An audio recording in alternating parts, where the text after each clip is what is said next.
ആദ്യത്തെ മാസങ്ങളിൽ അല്ലെങ്കിൽ ഫസ്റ്റ് ട്രൈമസ്റ്ററിൽ വരുന്ന പ്രഗ്നൻസി ലോസസിനെ പറ്റിയാണ് ഇന്ന് ഞാൻ പറയാനായിട്ട് പോകുന്നത്. അപ്പോൾ ആദ്യത്തെ മാസങ്ങളിൽ പ്രത്യേകിച്ച് 12 ആഴ്ചയ്ക്ക് മുൻപ് വരുന്ന മിസ്കാരേജുകൾക്കാണ് നമ്മൾ ഏർലി പ്രഗ്നൻസി ലോസ് അല്ലെങ്കിൽ ഫസ്റ്റ് ട്രൈമസ്റ്റർ മിസ്കാരേജ് എന്ന് പറയുന്നത്. അത് പലതരത്തിൽ നമ്മൾ കാണാറുണ്ട്. ചിലർക്ക് അതൊരു മിസ്ഡ് അബോർഷൻ ആയിരിക്കാം. മിസ്ഡ് അബോർഷൻ എന്ന് പറഞ്ഞാൽ നോർമലായിട്ട് അബോർഷനിൽ കാണുന്നതായിട്ടുള്ള ബ്ലീഡിങ്ങോ വയറുവേദനയോ ഒന്നും ഉണ്ടാവുകയില്ല. പക്ഷെ നമ്മളൊരു സ്കാനിങ് നോക്കുന്ന സമയത്ത് കുഞ്ഞിൻ്റെ ഹാർട്ട് ബീറ്റ് ഇല്ല എന്ന് കാണുകയും വളർച്ച പെട്ടെന്ന് നിന്ന് പോയതായിട്ട് കാണുകയും ചെയ്യുന്ന ഒരു കണ്ടീഷനാണ് മിസ്ഡ് അബോർഷൻ എന്ന് പറയുന്നത്. മിക്കവർക്കും ഈ ആദ്യത്തെ പ്രഗ്നൻസിയിലും അല്ലെങ്കിൽ ഇതിൻ്റെ ഇടയ്ക്കുള്ള പ്രഗ്നൻസികളിലൊക്കെ മിസ്ഡ് അബോർഷൻ എന്ന് പറയുന്ന ഒരു കണ്ടീഷൻ ഉണ്ടാവാറുണ്ട്. അപ്പോൾ ഈ മിസ്ഡ് അബോർഷൻ്റെ പ്രധാന കാരണങ്ങൾ എന്തൊക്കെയാണ്, അല്ലെങ്കിൽ ഫസ്റ്റ് ട്രൈമസ്റ്റർ അല്ലെങ്കിൽ ഏർലി പ്രഗ്നൻസി ലോസിൻ്റെ പ്രധാന കാരണങ്ങൾ എന്തൊക്കെയാണ്? ചിലരെ സംബന്ധിച്ചിടത്തോളം പെട്ടെന്ന് ബ്ലീഡിംഗ് ആയിട്ട് പോകുന്ന ഒരു മിസ്കാരേജ് ആയിരിക്കാം അത്. ചിലരെ സംബന്ധിച്ചിടത്തോളം പ്രഗ്നൻസിയുടെ ജസ്റ്റ് ബ്ലഡിലുള്ള ഹോർമോൺസ് മാത്രമേ കാണത്തുള്ളൂ. എന്നാൽ പ്രഗ്നൻസിക്ക് ആവശ്യമായിട്ടുള്ള കുഞ്ഞിന് ചുറ്റുമുള്ള ആവരണങ്ങളോ സാക്കോ ബേബിയുടെ ഹാർട്ട് ബീറ്റോ ഒന്നും വരികയില്ല. അങ്ങനെയുള്ള പ്രഗ്നൻസിക്ക് നമ്മൾ ബ്ലൈറ്റഡ് ഓവം എന്നാണ് പറയുന്നത്. അല്ലെങ്കിൽ ബയോകെമിക്കൽ പ്രഗ്നൻസികളായിട്ടും ചിലർക്ക് വരാറുണ്ട്. ഇനി ഇതിൻ്റെ എല്ലാം പ്രധാനമായിട്ടുള്ള കാരണങ്ങൾ എന്തൊക്കെയാണ്? 50 തൊട്ട് 60% വരെ ആദ്യത്തെ മാസങ്ങളിൽ വരുന്ന പ്രഗ്നൻസി ലോസിൻ്റെ പ്രധാന കാരണം എന്ന് പറയുന്നത് ക്രോമസോമൽ അബ്നോർമാലിറ്റി അല്ലെങ്കിൽ ജനറ്റിക് പ്രശ്നങ്ങളാണ്. അപ്പോൾ ഈ ജനറ്റിക് പ്രശ്നങ്ങൾ നമുക്ക് കണ്ടുപിടിക്കാൻ സാധിക്കുമെന്ന് പലരും ചോദിക്കാറുണ്ട്. അപ്പം നമ്മൾ ഈ അബോർഷൻ ആവുന്ന കുഞ്ഞിനെ എടുത്ത് പരിശോധിച്ച് കഴിഞ്ഞാൽ ജനറ്റിക് പ്രോബ്ലം ഉള്ള കുഞ്ഞാണെന്നുണ്ടെങ്കിൽ നമുക്ക് അതിൻ്റെ കാരിയോടൈപ്പിംഗ് അല്ലെങ്കിൽ പ്രോഡക്റ്റിൻ്റെ കാരിയോടൈപ്പിംഗ് ചെയ്ത് കഴിഞ്ഞാൽ എന്തെങ്കിലും ജനിതക വൈകല്യങ്ങളുള്ള കുഞ്ഞായിരുന്നു എന്നുള്ളത് നമുക്ക് അറിയാനായിട്ട് സാധിക്കും. അങ്ങനെ ജനിതക വൈകല്യങ്ങളുള്ള കുഞ്ഞായിരുന്നെന്നുണ്ടെങ്കിൽ നിർബന്ധമായിട്ടും അടുത്ത പ്രഗ്നൻസിയിൽ ഹസ്ബൻഡും വൈഫും അവരുടെ കാരിയോടൈപ്പ് നോർമൽ ആണോ എന്നുള്ളത് ചെക്ക് ചെയ്തിരിക്കേണ്ടതാണ്.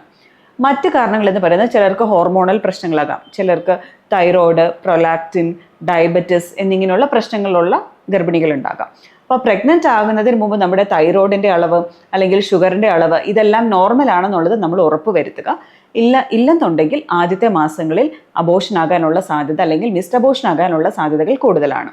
മറ്റൊരു പ്രധാനപ്പെട്ട കാരണം എന്ന് പറയുന്നത് 10 തൊട്ട് 15% വരെ ബ്ലഡ് ക്ലോട്ട് ആവുന്ന പ്രശ്നങ്ങൾ ചില ഗർഭിണികൾക്ക് വരാറുണ്ട്. അത് APLA എന്നൊക്കെ പറയും, ആൻറ്റിഫോസ്ഫോലിപ്പിഡ് ആൻറ്റിബോഡി ആകാം. ചിലർക്ക് ജന്മന ബ്ലഡ് ക്ലോട്ട് ആവുന്ന പ്രശ്നങ്ങളുള്ളവരായിരിക്കാം. അത്തരക്കാർക്ക് പ്രധാനമായിട്ടും അവരുടെ ഹാർട്ട് ബീറ്റ് വന്നതിന് ശേഷമായിരിക്കും അവരുടെ മിസ്ഡ് അബോർഷനിലോട്ട് പോകുന്നത്. ഒരിക്കലും ഒരു സ്കാനിങ്ങിൽ ഹാർട്ട് ബീറ്റ് കാണുകയും പിന്നെയുള്ള സ്കാനിങ്ങിൽ ഹാർട്ട് ബീറ്റ് ഇല്ലാതെ വരികയും 3-ാം മാസത്തിലെ സ്കാനിങ്ങിന് ചെല്ലുമ്പോഴായിരിക്കും പലർക്കും ഹാർട്ട് ബീറ്റ് ഇല്ല എന്നുള്ള ആ ഒരു ന്യൂസ് അവരുടെ അടുത്ത് പറയുന്നത്. അപ്പോൾ അതിൻ്റെയൊക്കെ പ്രധാനപ്പെട്ട ഒരു കാരണം എന്ന് പറയുന്നത് ഇമ്മ്യൂണോളജിക്കൽ ഫാക്ടറായിട്ടുള്ള ആൻറ്റിഫോസ്ഫോലിപ്പിഡ് ആൻറ്റിബോഡി സിൻഡ്രോം ആയിരിക്കാം. അപ്പം അങ്ങനെ വരുന്ന ഗർഭിണികൾക്ക് അടുത്ത പ്രഗ്നൻസിയിൽ നമുക്ക് ബ്ലഡ് തിന്നേഴ്സ് ആയിട്ടുള്ള ആസ്പിരിനും ലോ ഡോസ് ആസ്പിരിനും ലോ മോളിക്കുലർ വെയ്റ്റ് ഹെപ്പാരിനും കൊടുത്തു കഴിഞ്ഞാൽ ആ പ്രഗ്നൻസി കുറച്ചും കൂടി നല്ല റിസൾട്ട് വരുന്നതായിട്ട് കാണാറുണ്ട്.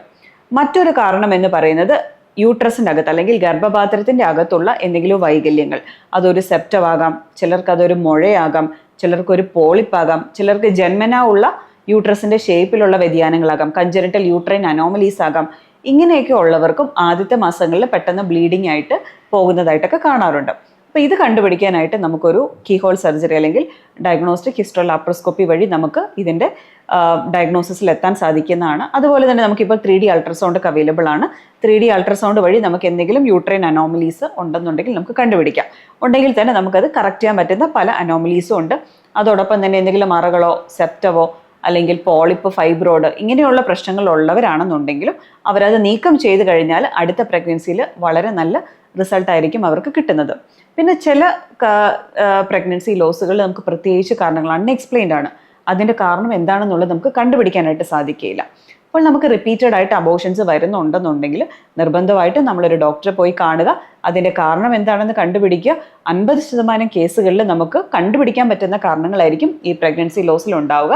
അപ്പോൾ അത് അടുത്ത പ്രഗ്നൻസിയിൽ നമുക്ക് കറക്റ്റ് ചെയ്യാനായിട്ട് സാധിക്കും.